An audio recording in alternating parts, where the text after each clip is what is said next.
may kayabangan ka rin pala. Lalo tuloy akong nag-iinit na makalaro ka ng harap-harapan ngayon.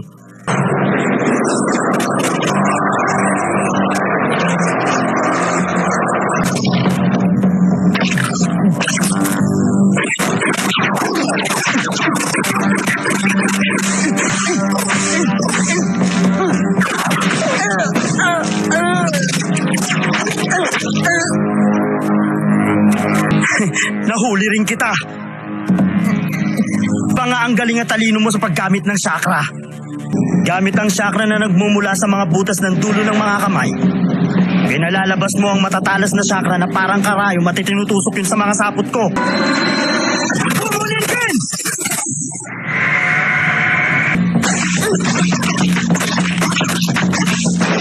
Ano?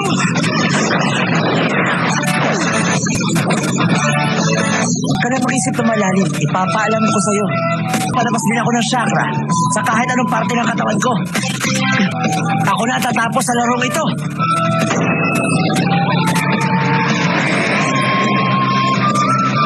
Joking style. Divine 64 strikes. Divine 64.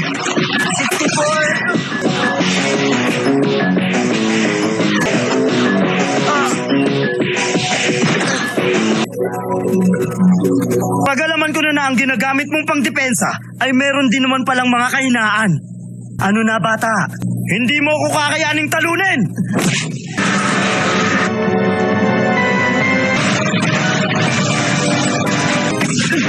Joken!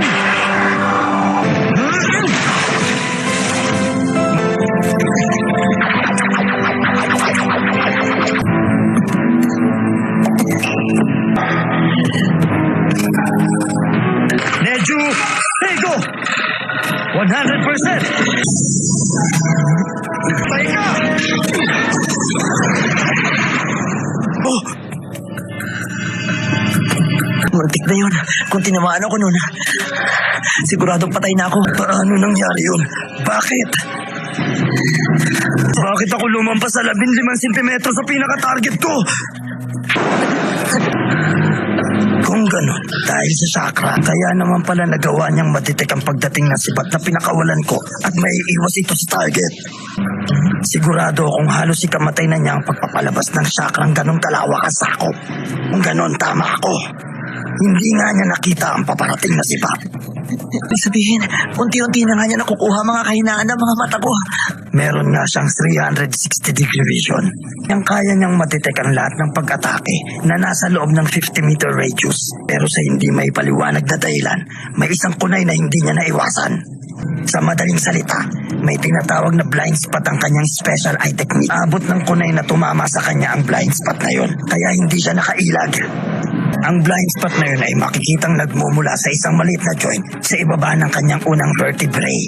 Galaw at pag iba-iba ng posisyon, mas mahihirapan akong puntiryahin ang blind spot. Kung sa bagay, hindi mo na rin naman talaga magagawa lumapit sa akin, hindi ba? Ano pang gawin mo? Kamatayan pa rin ang kaantungan mo. Basta mo na!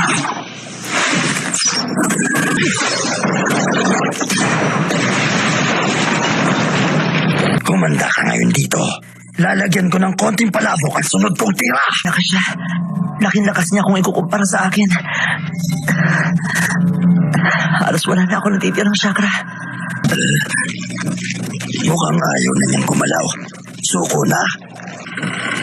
Medyo Sego, 120% sigurado. Pinakamatinding pangwaka!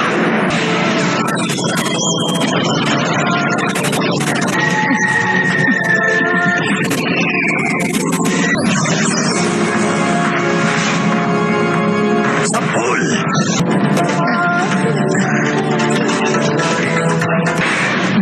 Eto na. Joken!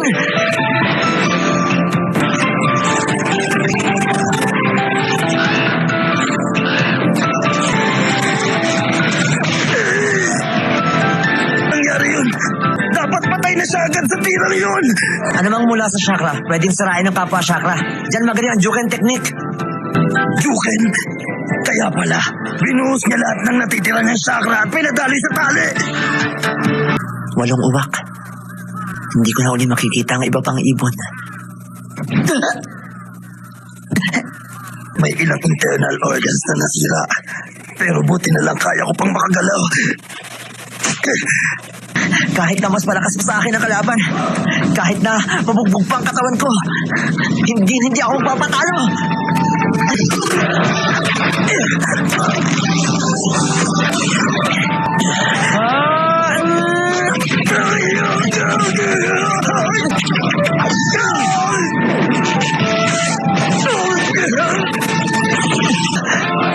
Ang kanyang chakra. Pero bakit? Bakit hindi ka namatay? Sinadya ko na lang talaga magpatama. Isa pa, matagal ko nang alam ang mga kahinaan ko. Alam ko may blind spot ang Byakugan. Kung alam ko kung saan lugar nagbumula ang mga atake mo, madaling igalaw ang katawan ng ilang centimeters para lang makailag sa mga tira mo. Pasugatan man ako ng matindi, magagawa ko namang iwasan ang biglaang kamatayan. Sinadya mo sa lubungin ng sibat. Alam mo, isa ka nga sa pinakamalakas na kalabang nakaharap ko. Tingnan mo ang sitwasyon natin. Pero ito ang tatandaan mo. Hindi tao nagdidikta ng tadhana. Sige, tingnan natin. Para kasing magkasabay lang tayong dalawa na mamamatay. Hindi ako makakapayag na makasabay ka sa pagkamatay. Kahit na hindi ka pumayag, wala kang magagawa laban sa itinakda ng tadhana sa buhay mo.